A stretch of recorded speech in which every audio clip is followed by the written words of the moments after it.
Saya lebih suka mempergunakan kata peringatan. Artinya, mari hati-hati bahwa TIK itu tidaklah semata-mata berita baik. Ada sesuatu yang harus kita waspadai.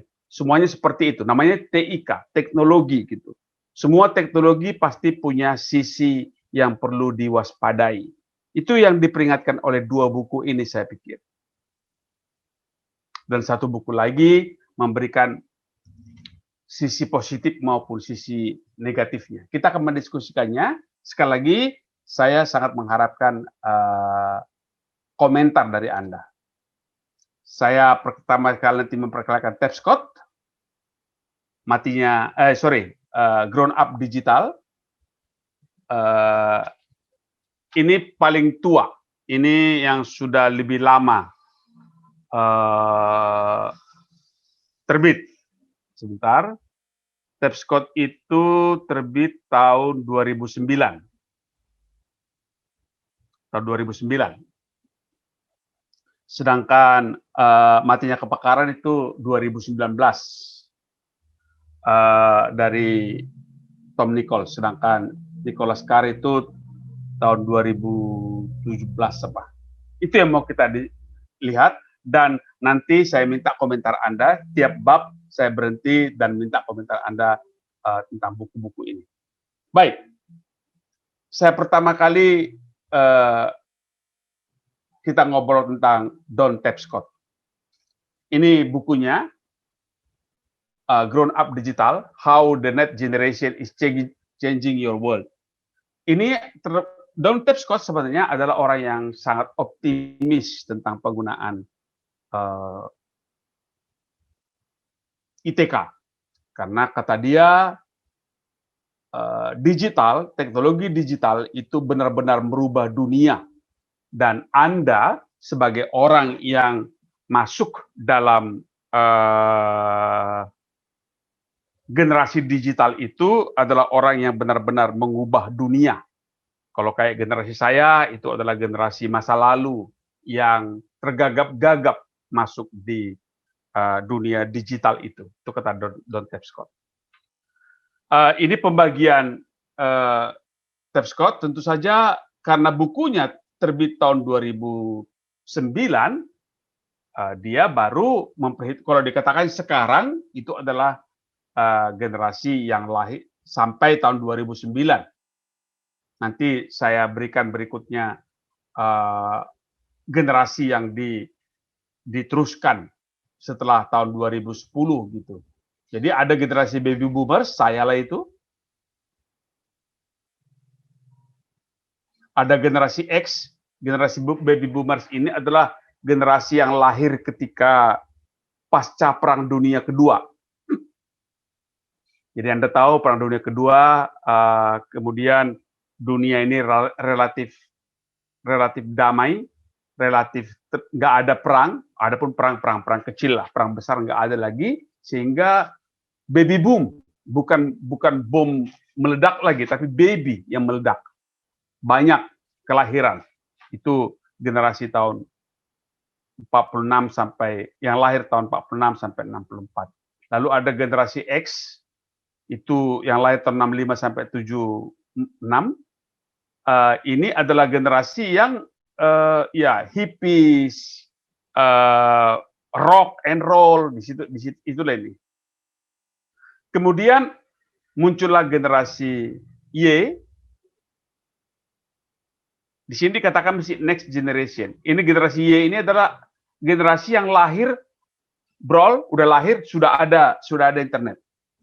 Mereka juga dikatakan sebagai native citizen of internet. Sedangkan saya bukan native citizen, tapi pendatang, imigran. Karena saya lahir di sini dan harus bermigrasi ke internet. Anda termasuk generasi mendatang, di sinilah. Nanti kalau kini saya bawa ke sini, itu Anda dikatakan sebagai generasi Z. Sedangkan generasi yang lahir setelah tahun 2010 itu dikatakan sebagai generasi alpha. Jadi tradisionalis ini sudah tinggal sedikit. Ini banyak. Ada generasi X, kemudian generasi kakak Anda, dan Anda ada di sini. Ini adalah generasi yang katanya generasi internet, milenial dan generasi Z ini, yang lahir sudah ada internet. Tapscott memberikan peringatan. Ini yang kita diskusikan perlu. Kata dia, ada beberapa sisi gelap dari generasi digital itu. Anda sebagai generasi digital barangkali pernah mendengar ini. Ini siapa yang bilang ini? Ini adalah dikatakan oleh orang dari generasi X dan generasi, kalau kita pergi ke sini, generasi baby boomers, saya, dan generasi X mengatakan bahwa generasi kalian itu, ini, mereka lebih bodoh daripada kita ketika seusia mereka, gitu. Jadi, saya sering katakan tuh pada anak saya, waktu Bapak dulu seumurmu, Bapak udah bisa begini, udah bisa cari kayu, sudah bisa memperbaiki sepeda, begini. Kamu nggak bisa apa-apa. Ibu-ibu sudah bilang ketika saya sebesar kamu, saya sudah bisa masak, begini. Kamu sekarang cuma belajar saja kerjanya. Jadi, orang generasi sebelumnya mengatakan bahwa generasi X, generasi generasi Y dan generasi Z itu sebagai lebih bodoh. Juga dikatakan bahwa mereka itu screenager. Screenager itu artinya lihat layar melulu, lihat HP melulu, lihat gadget melulu. Mereka itu net addicted, kecanduan. Dan kehilangan keterampilan sosial. Apa itu keterampilan sosial itu? Nggak pintar gaul. Kalau di media sosial ributnya minta ampun, tapi ketika ketemu jadi pendiam. Jarang bermain bersama. Sementara kalau generasi di atas kalian, generasi saya, itu memang mainnya di pekarangan, di halaman, di lapangan gitu. Sementara generasi kalian itu mainnya di rumah dengan gadget. Tidak mempunyai waktu untuk olahraga karena terlalu banyak di rumah. Dan tidak mempunyai kegiatan yang menyehatkan. Mereka tidak tahu malu. Bisa ketawa-ketawa sendirian dengan gadgetnya, selfie di mana-mana, dan kemudian ditiru oleh generasi X juga. Ini dia tuduhan lainnya. Mereka tanpa tujuan dan tidak percaya diri dalam memilih jalan. Beda sekali ketika saya dulu mau sekolah, maka sayalah yang menentukan saya mau sekolah kemana, mau masuk jurusan apa, bagaimana caranya, itu semua saya putuskan sendiri. Sementara kalau anak saya sekarang yang sekarang sedang memilih sekolahnya, mau kemana kau nanti? Nggak tahu. Ya gimana? Ya nggak tahu. Seperti itu. Mereka mencuri. Mereka tidak menghormati copyright. Mereka copy banyak hal dan kemudian mereka mengatakan itu sebagai milik mereka tanpa menyebutkan sumbernya. Mereka melakukan bullying, tidak sopan, kekerasan di dunia internet, di dunia maya. Mereka beringas. Mereka tidak memiliki etos kerja. Mereka narsistik. Mereka acuh tak acuh. Ini tuduhan generasi baby boomers dan generasi X kepada Anda.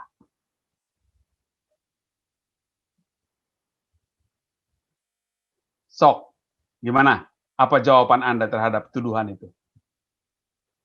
Silakan.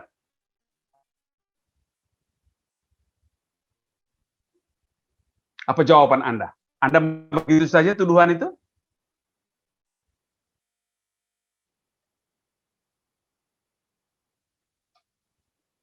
Silakan. Bapak. Iya, Ruhaina. Ya, mohon maaf sebelumnya jika tadi pernyataan Bapak yang mengatakan bahwa kami generasi baby boomer di umur segini sudah bisa mencari kayu loh, bisa gini loh, bisa gitu. Tapi kami juga di generasi yang sekarang itu baru umur segini sudah bisa merakit robot loh gitu. Kami juga sudah bisa mendirikan startup di umur yang segini kayak gitu. Jadi sepertinya itu sebenarnya kemampuan yang cuma berbeda di kemampuan aja yang berbeda gitu, Pak. Ini tidak bisa disamakan gitu. Maaf ya Pak, terima kasih. Enggak. Jangan minta maaf pada saya. Itu kan kata Tapscott. Makasih Rohena. Lagi, silakan. Apa tanggapan Anda terhadap tuduhan yang di list oleh Tapscott tadi? Silakan.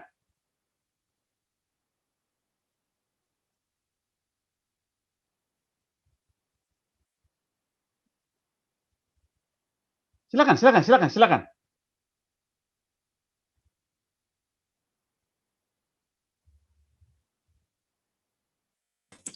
Bapak izin berkomentar. Ya, Namira. Ya, beberapa poin saya lumayan setuju, tapi bukan di kalangan apa maksudmu lumayan setuju? Iya, bukan di kalangan kami aja gitu. Jadi saya sempat beberapa hal sempat viral ketika main Ome TV, Pak. Jadi Ome TV ketemu sama orang dan ada apa ya, pria Korea gitu yang ngehina Indonesia, kata Indonesia lebih rendah dari Korea, dan benar-benar akhirnya netizen Indonesia tuh beringas banget gitu, Pak. Benar kayak beringas kan. Dan dia akhirnya kena akunnya di banned atau sempat pokoknya viral banget akunnya sampai ke banned. Terus juga yang akun ini yang bulu tangkis All England itu katanya karena netizen Indonesia. Jadi sepertinya beberapa poin cocok memang, tapi mungkin lebih ke gegabah gitu Pak kalau untuk di kalangan seperti kita kalangan Z, ya generasi Z kan termasuk 2000, karena mereka tuh kalau udah temennya ikutan, wah ini pasti udah benar nih, kalau temen gua ikut berarti ini harus diserang rame-rame. Mungkin lebih kepada gegabah dan nggak menelusuri akarnya gitu Pak. Ya, itu sih Pak. Terima kasih. Makasih Namira. Jadi ada beberapa yang disetujui gitu ya. Oke, yang lain. Ini saya masih pengen mendengar dari yang lain-lain. Yang kayaknya bicara ini tadi pagi juga nih. Iya Pak, saya izin berkomentar. Iya, Denny. Iya Pak, jadi emang sih katanya itu generasi X yang kayak generasi Z, generasi kami tuh dibilang katanya suka curi, bullying dan beringas kayak gitu Pak. Nah, saya pernah ketemu kutipan Pak, katanya kayak gini, banyak orang tua yang mengeluhkan generasi sekarang tanpa mereka sadari generasi mereka nih yang ciptain teknologi, generasi mereka yang ciptain. Jadi kita ini sebenarnya generasi Z menikmati hal-hal yang generasi mereka ciptakan, kayak gitu Pak. Jadi saya mikir kayak, oh iya juga ya, kayak gitu Pak. Gitu sih komentarnya Pak, terima kasih. Makasih Denny, makasih. Oke, yang lain. Bapak, saya izin berkomentar. Iya, silakan Andini. Mungkin tadi udah beberapa poin kan udah di-mention sama teman-teman sebelumnya. Saya mau yang nomor 9 sama 10 yang merasa narkistik dan acuh tak acuh. Jadi saya juga suka dengar kalau sekarang orang-orang tuh berargumen kalau ini spesifik media sosial. Jadi mereka tuh merasa ya media sosial tuh emang tempat buat pamer gitu, tempat untuk memamerkan banyak hal gitu loh. Jadi ya kalau yang di-post, makanya kenapa kita nge-post sesuatu yang baik-baik aja di media sosial, karena memang itu tujuannya untuk menunjukkan sisi terbaik dari diri kita sendiri kayak gitu. Dan itu juga menciptakan sifat acuh tak acuh juga, karena kayak ya mungkin mereka berani ngepost apapun yang mereka pikir ya udah ini media sosial punya gue, ini hak-hak gue dan lain-lain. Itu yang menyebabkan mereka merasa mungkin kurang peduli dengan sekitarnya kayak gitu. Dan itu juga sejalan dengan yang menjadi bullying. Kita tahulah seberapa banyak cyberbullying yang sekarang terjadi, dari yang kecil sampai yang menyebabkan korban jiwa juga. Itu mungkin salah satu akarnya itu karena kepedulian orang di dalam digital tuh semakin berkurang, karena kayak ya udah dia nggak tahu kita siapa, jauh, cuman lewat layar doang dan lain-lain. Jadi itu salah satu penyebabnya juga. Mungkin itu Pak kalau pandangan dari saya. Iya, makasih. Ada lagi? Setuju nggak Anda dituduh kayak begitu oleh Tapscott?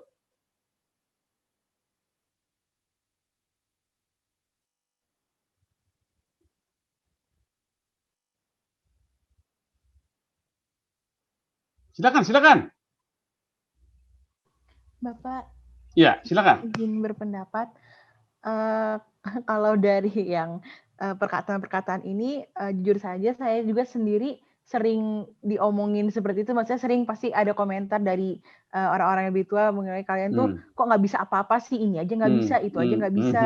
Terus dikit-dikit apalagi di internet tuh kan, karena tadi yang saya sebutkan juga anonimitas, makanya lebih beringas. Cuman saya setuju di bagian yang bullying, terutama cyberbullying tadi, karena anonimitas terus sama beringas juga. Sama yang narsistik karena media-media sosial seperti Instagram, terus Twitter, gitu-gitu kan. Nah, tapi kalau yang lebih bodoh, habis itu tidak tahu malu, itu tuh sama aja. Enggak, sebenarnya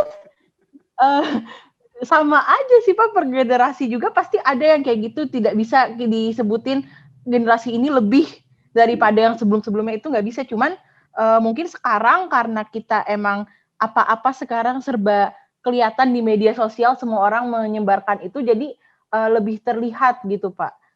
Sifat-sifat yang seperti itu dibandingkan dulu di mana juga kan media komunikasi dan media sosial itu kurang dan bahkan hampir tidak ada seperti itu. Jadi karena lebih kelihatan aja sebenarnya, cuman pada dasarnya sih kalau menurut saya sama-sama aja. Iya. Baik, makasih. Jadi oke.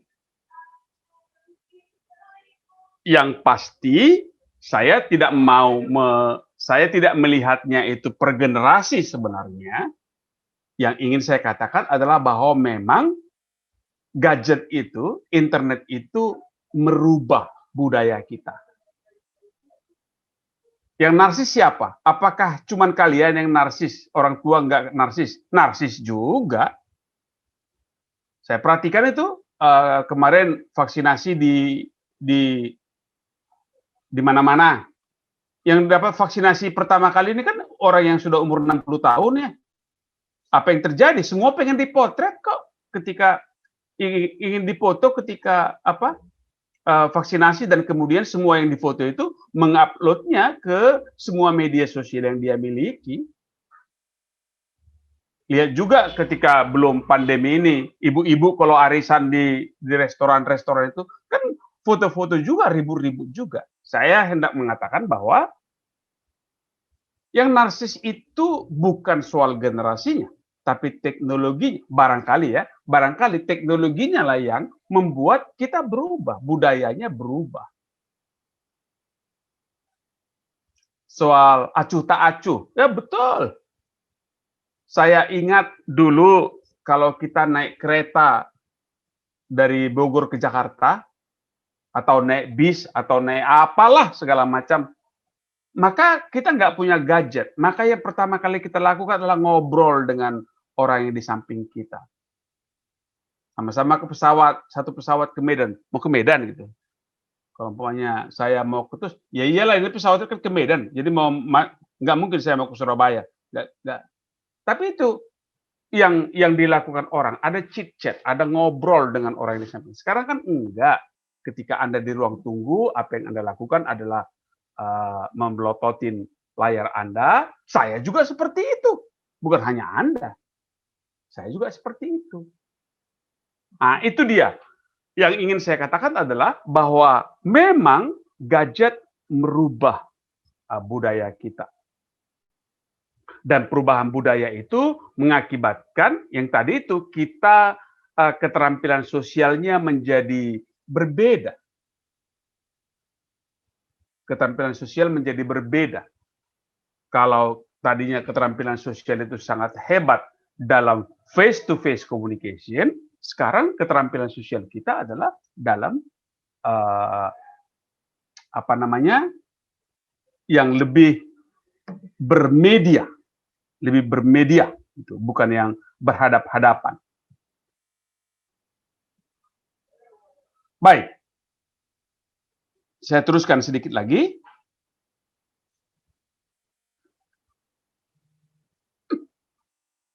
Tapscott tidak hanya bercerita soal sisi gelapnya. Dia juga bercerita bagaimana perubahan generasi digital itu. Proses pendidikan beda sama sekali. Dulu ketika saya mahasiswa, saya sangat berusaha untuk mendapatkan buku yang dimiliki oleh dosen. Karena dosen itu menjadi sumber informasi yang maha penting. Sekarang enggak. Kalau saya memberikan kuliah di S2 dan di S3, mereka yang berikan buku pada saya. Pak, ada Pak buku yang cocok untuk itu, ini bukunya. Mereka lebih punya akses, dan begitu juga seperti Anda. Saya membimbing kakak kelas Anda SP, saya berkali-kali meminta buku dari mereka karena ada buku yang dibacanya saya belum pernah baca. Proses pendidikan menjadi berbeda sama sekali. Lapangan pekerjaan berbeda sama sekali. Pasti Anda sudah sering mendengar pidatonya Pak Rektor. Berapa puluh ribu pekerjaan lenyap dan berapa puluh ribu pekerjaan muncul karena hadirnya generasi digital. Konsumerisme juga berubah. Yang saya tadi pagi sudah kita omongin soal prosumer. Produsen yang sekaligus menjadi konsumen.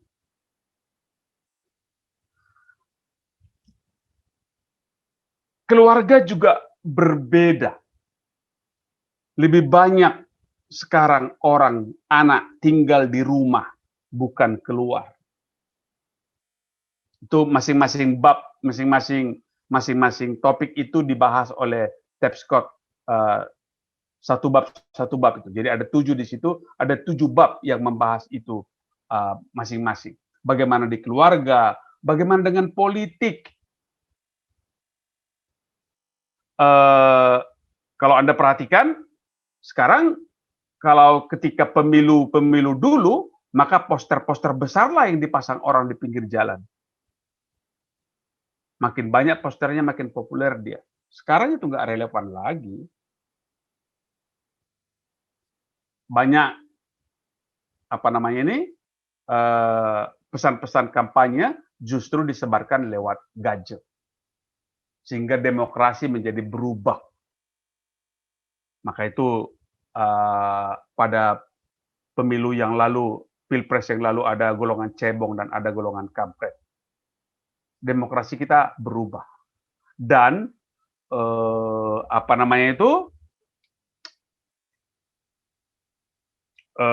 pembagian antara satu kubu dengan kubu lain menjadi lebih jelas, menjadi lebih tegas. Itu dia bagaimana berubahnya kata Tapscott. Jadi Tapscott itu punya pesimis, punya optimis begitu. Dan dia termasuk golongan yang optimis dengan generasi digital, dengan digitalisasi itu. Saya mau meneruskan dengan orang yang pesimis. Yang pertama yang ingin saya perkenalkan adalah Nicholas Carr. Nicholas Carr bukunya Cello.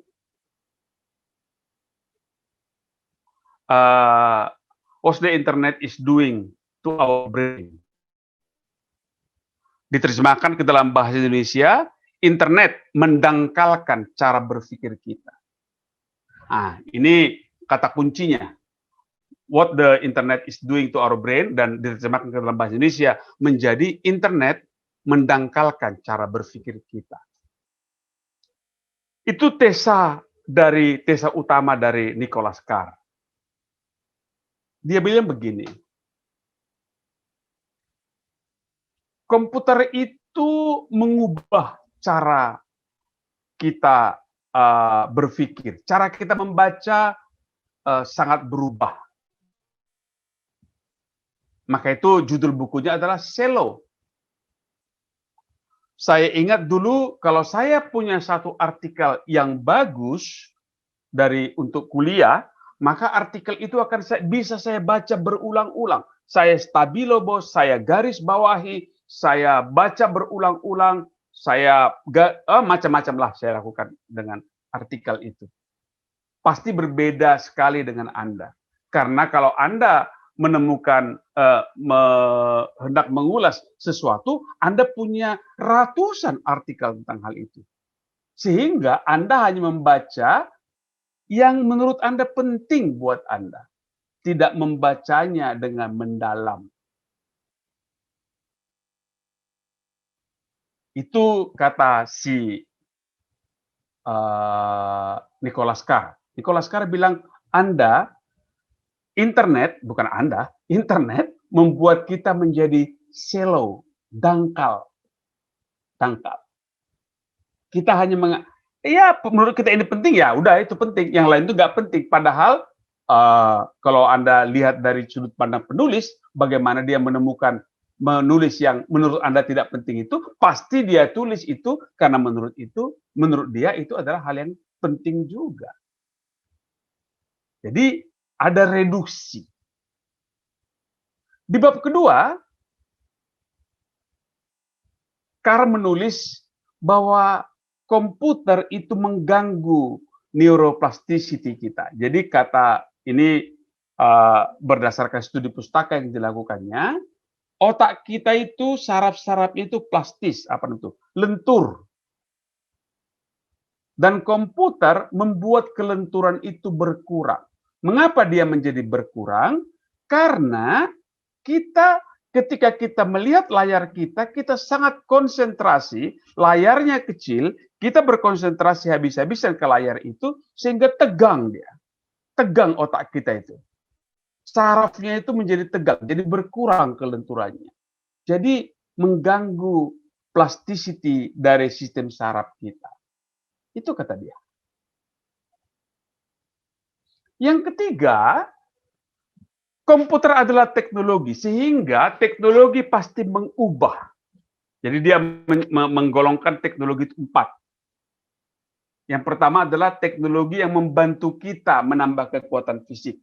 Kalau kita nyangkul, kita bisa mencangkul satu hari itu 100 meter persegi. Tapi kalau kita dengan teknologi, kita punya traktor, maka dengan traktor kita bisa membersihkan lahan barangkali 3 hektar. Jadi teknologi traktor itu bisa membantu kekuatan fisik kita. Itu fungsi teknologi, satu jenis teknologi, membantu kekuatan fisik. Bedil, traktor, forklift, eskalator, itu adalah untuk membantu kekuatan fisik kita.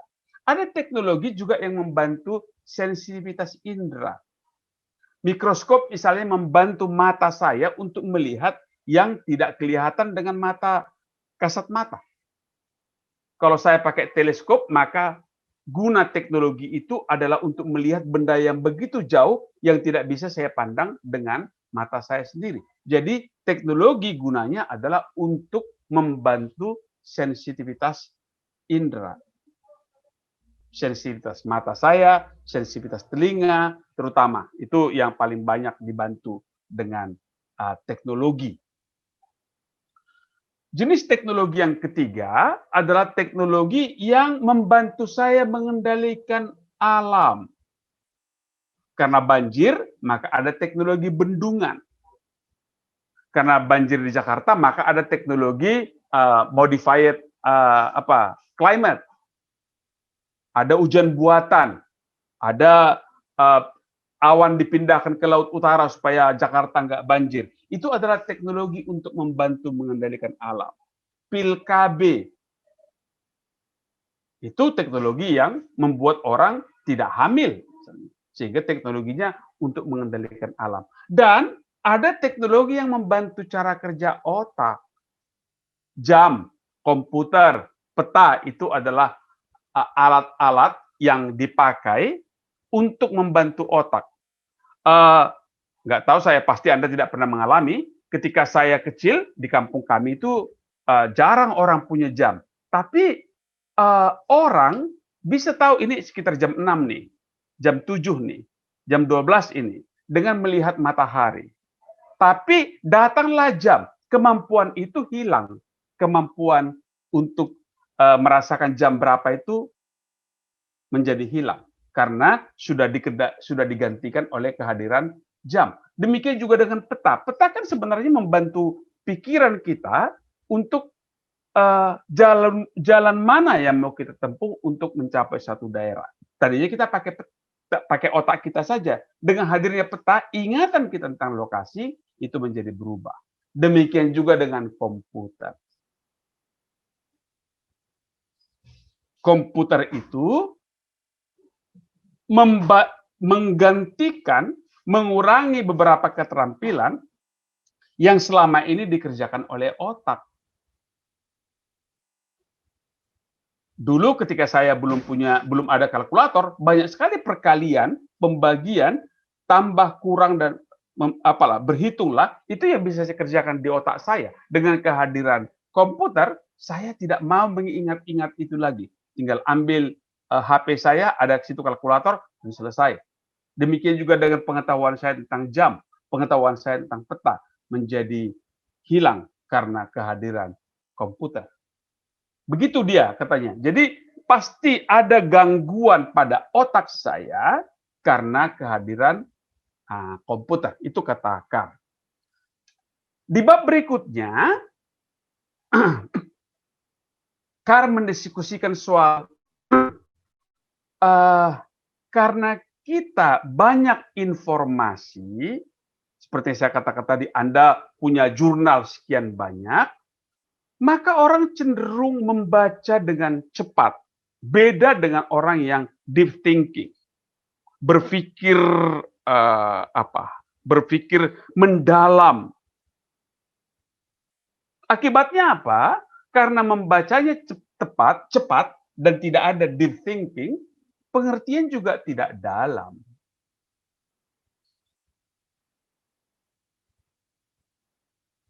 Kemudian komputer, internet juga mengakibatkan reorganisasi, atau istilah Carr adalah reformatting media. Tentu saja Anda tidak kaget kalau beberapa media yang sudah ratusan tahun umurnya, terutama surat kabar, sudah mati sekarang. Kompas itu pernah mencapai sekian ratus ribu per hari oplahnya. Sekarang sangat sedikit. Kompas pernah terbit sampai 100 halaman per hari. 100 halaman per hari. Sekarang Kompas paling banyak 16 halaman. Itu menunjukkan bahwa media mainstream itu terganggu dengan kehadiran TIK ini.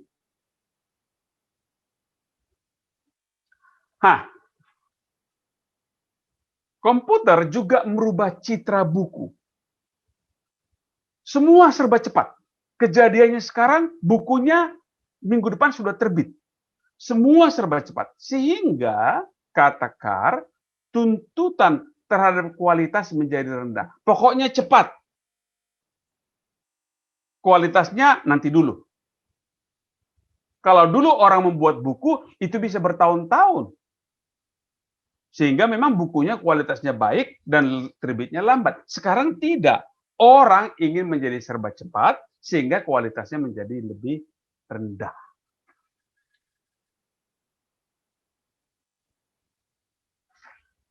Akibat yang berikutnya yang dibicarakan di bab berikutnya adalah soal otak kita, bukan otal itu. Otak kita melompat dari satu perkara lain.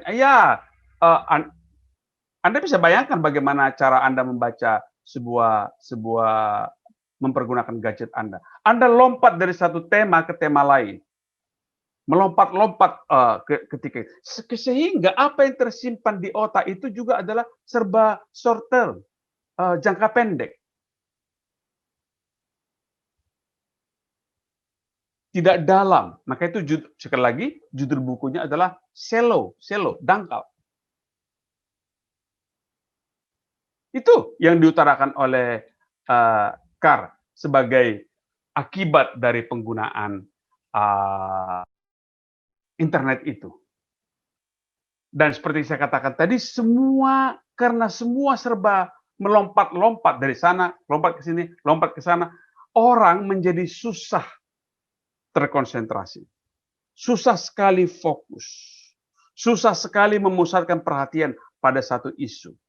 Nggak sabaran dari satu isu ingin beralih ke isu lain. Saya tidak tahu apakah Anda mengalami hal itu juga. Tapi banyak orang yang seperti itu, bahwa ingin sekali cepat selesai dan hasilnya bagaimana, ya persoalan nanti. Pokoknya kita perlu cepat.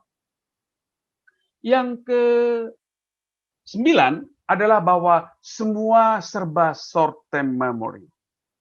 Long term memory itu tidak dilatih. Karena kita tadi melompat-lompat tadi. Working memory itu tidak terlatih. Working memory itu adalah memori kita yang melatih kita berpikir short term, dan kemudian working memory itulah yang memainkan materi itu, membawa materi itu ke dalam long term memory. Tetapi karena kita melompat-lompat, working memory itu tidak terlatih, sehingga yang ada adalah short term memory saja. Long term memorinya tidak terbiasa, tidak terbentuk, sehingga kita tidak terbiasa untuk mengingat untuk jangka panjang.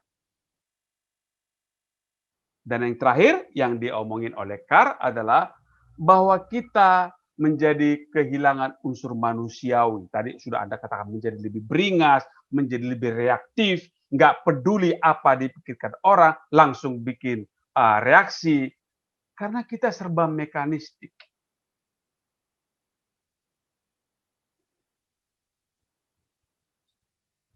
Kalau seperti itu bahayanya, masih perlukah kita mempergunakan internet?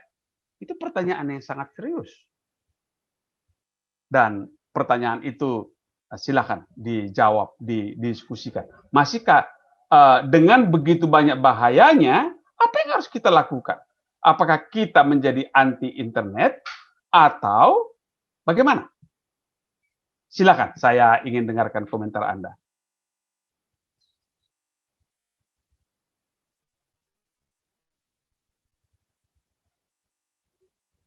Silakan. Saya ingin dengar dari Jennifer dulu. Iya, Pak. Nah, kan Buddha Anda dengar begitu banyaknya, begitu bahayanya internet terhadap otak kita. Masih perlu nggak kita pakai internet itu? Atau kalau mau kita pakai, mau bagaimana kita memakainya? Bagaimana komentar Anda? Menurut saya, Pak, sebaiknya internet digunakan secara seperlunya dan secukupnya gitu. Apa itu maksudnya?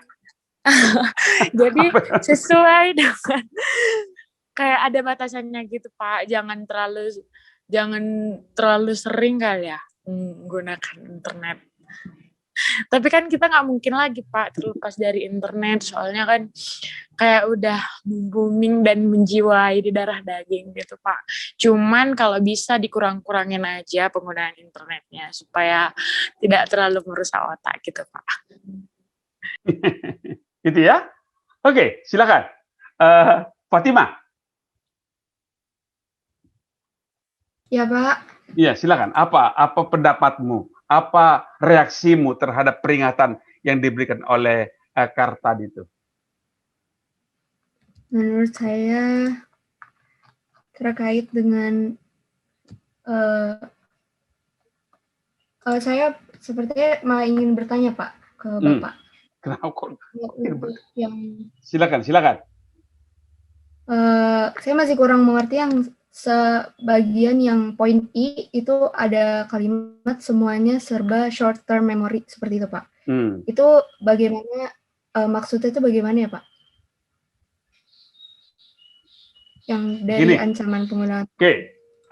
Coba bayangkan diri Anda sendiri sajalah. Anda dengan gadget Anda membaca berita misalnya.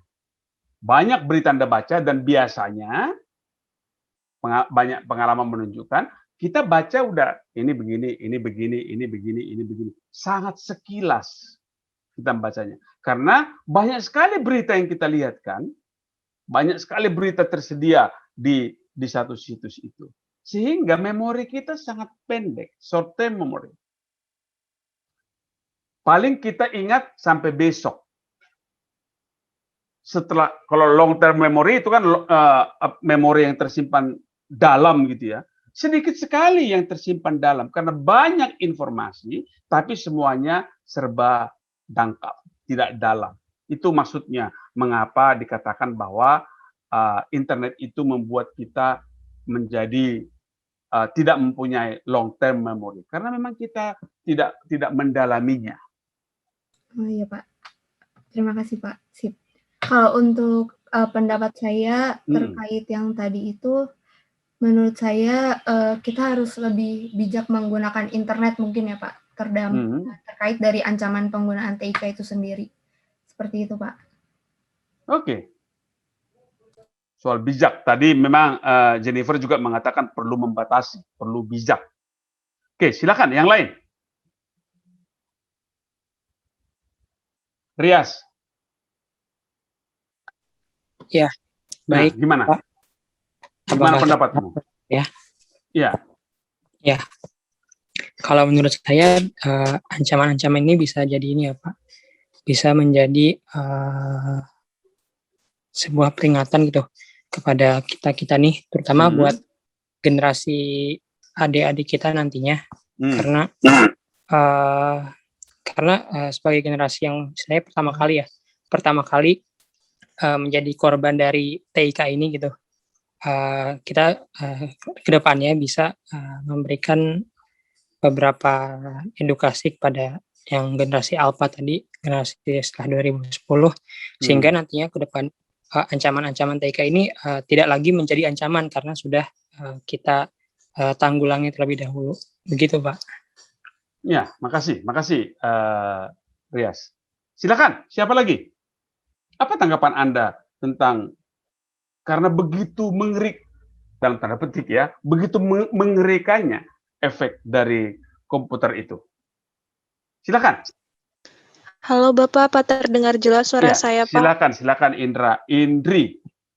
Iya, kalau menurut saya sendiri, pendapat saya terkait efek negatif dari komputer gitu ya Pak. Tapi kita tidak, sebagai manusia itu kita tidak bisa ini Pak, kayak mengontrol gitu, intinya melarang teknologi itu untuk terus berkembang gitu. Jadi solusinya itu ya berarti dari kita sendiri gitu, yang memang seperti teman-teman tadi katakan harus membatasi gitu penggunaannya. Karena di samping efek negatif itu banyak juga Pak dampak positifnya yang bisa kita ambil gitu. Kalau misalkan kita memang menggunakan teknologi itu dengan bijak gitu Pak. Ya. Sekian Pak dari saya. Ya, makasih Indri. Artinya Indri ya seperti yang saya katakan tadi bahwa teknologi itu mempunyai dua sisi.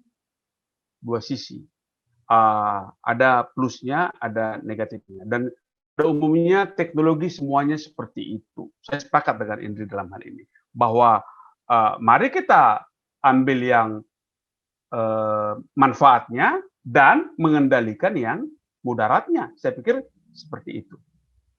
Oke, ada lagi yang lain? Ya.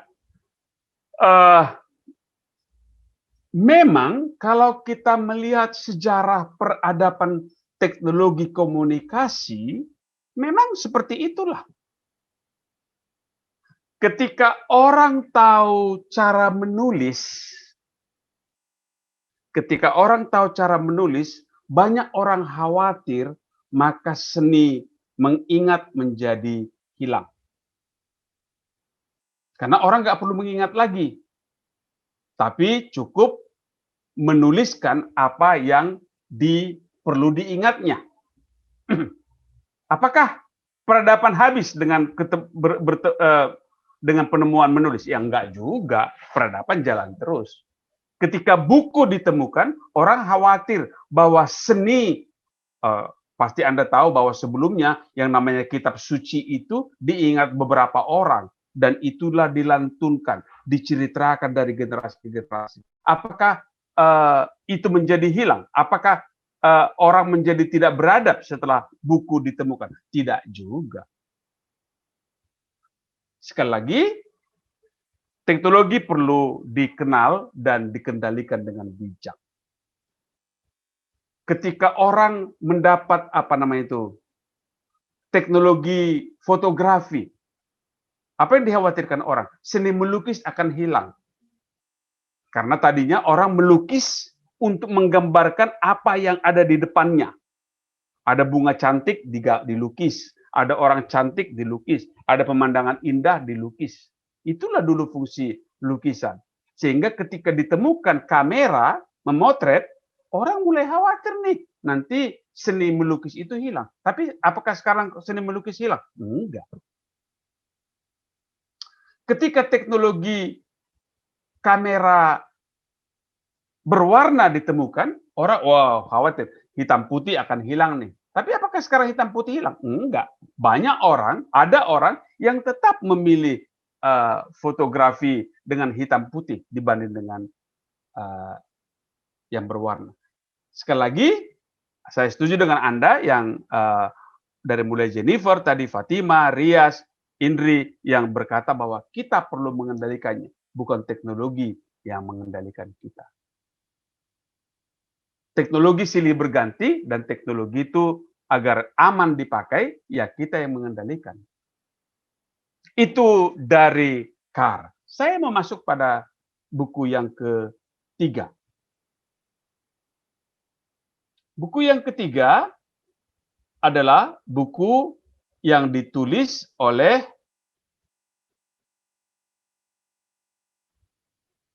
Tom Nichols. Tom Nichols, judul bukunya adalah Matinya Kepakaran, The Death of Expertise.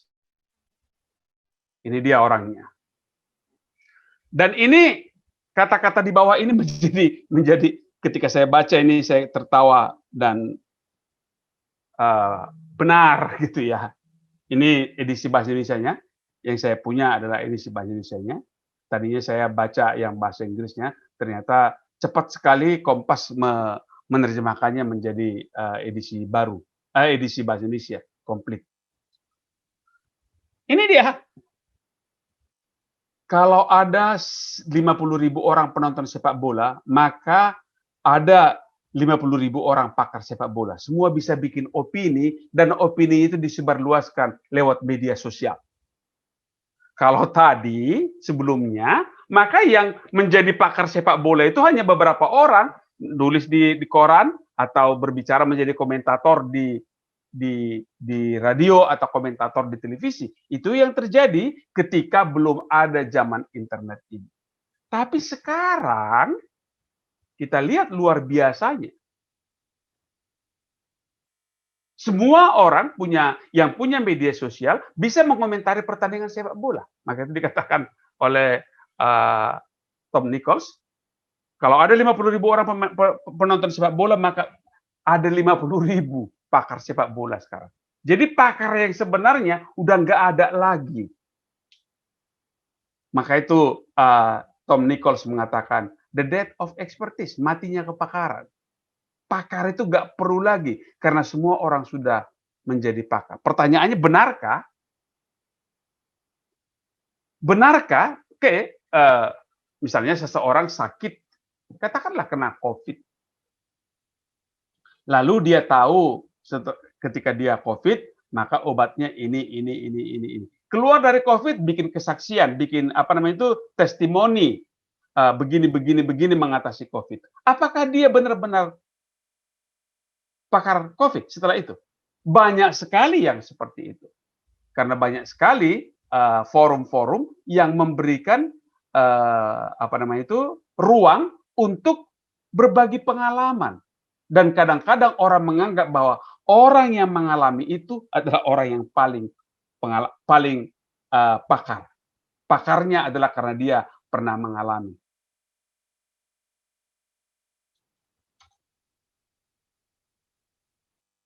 Ini dia 5 arena kepakaran direndahkan dalam debat publik. Sering sekali begitu orang ngomong seenaknya, seolah-olah dia yang paling hebat di dunia ini.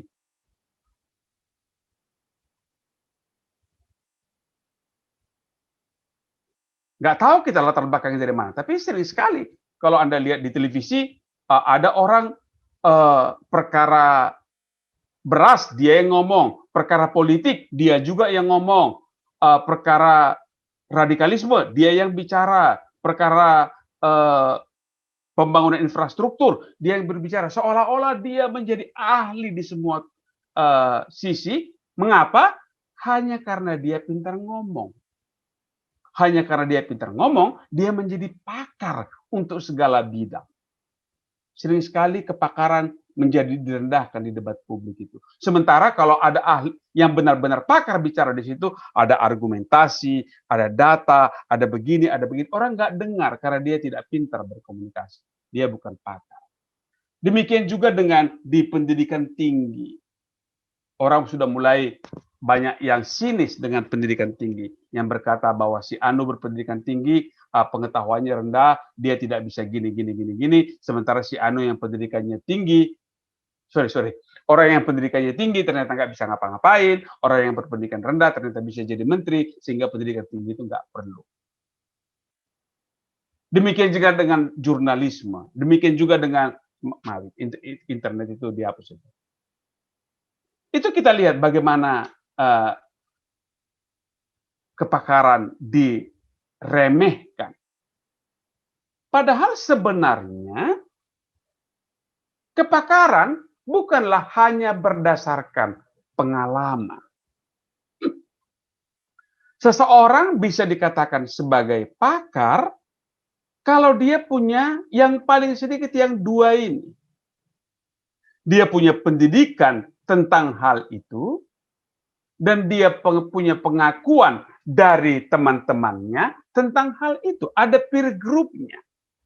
Kalau saya dikatakan bahwa saya adalah pakar komunikasi, maka teman sejawat saya mengakui kepakaran saya. Kalau teman sejawat saya tidak mengakui, saya bukan pakar di situ.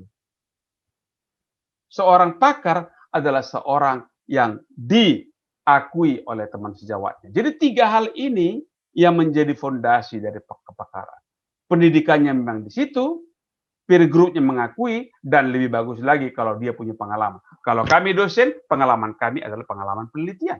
Barangkali bukan pengalaman dalam dari sisi praktis. Nah, inilah dia. Kalau sekarang orang tidak lagi bicara kepakaran, orang bicara influencer. Dan influencer itu siapa yang melahirkan? Internet. Lagi-lagi internetlah yang dalam tanda petik membunuh kepakaran itu. Internetlah yang melawan dan yang mematikan kepakaran itu. Itu kata Tom Nichols.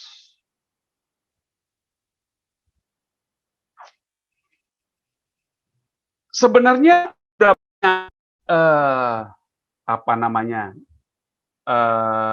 bahaya matinya kepakaran itu. Ini kasus tahun 80 yang diulas dengan sangat baik oleh tim Nichols adalah tentang AIDS. Tahun 80-an ada orang berkata bahwa AIDS itu bukanlah sesuatu yang serius. AIDS itu adalah konspirasi barat. Sama dengan sekarang bahwa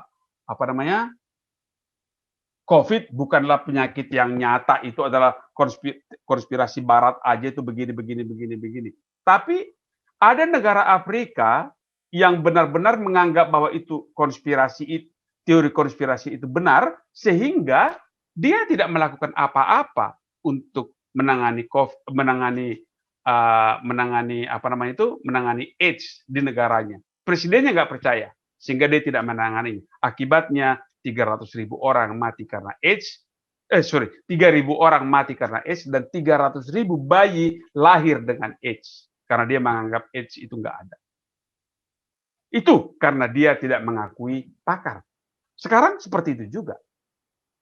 Semua orang merasa dirinya pakar COVID, pakar vaksin, pakar macam-macam. Sehingga ruang publik kita sangat sibuk dan kadang-kadang orang menjadi tidak mendengarkan pakar yang sebenarnya. Ini saya ambil dari tulisannya Tom Nichols sendiri. Internet mengizinkan 1 miliar bunga mekar. Namun sebagian berbau busuk. Mulai dari pikiran iseng para penulis blog, teori konspirasi dan orang-orang aneh. Sehingga penyebaran informasi bohong oleh berbagai kelompok. Disinilah matinya kepakaran itu. Itu kata Tom Nichols. Sekarang sekali lagi saya ingin Anda berkomentar tentang matinya kepakaran ini. Menurut Anda benar nggak kepakaran itu bisa mati karena internet?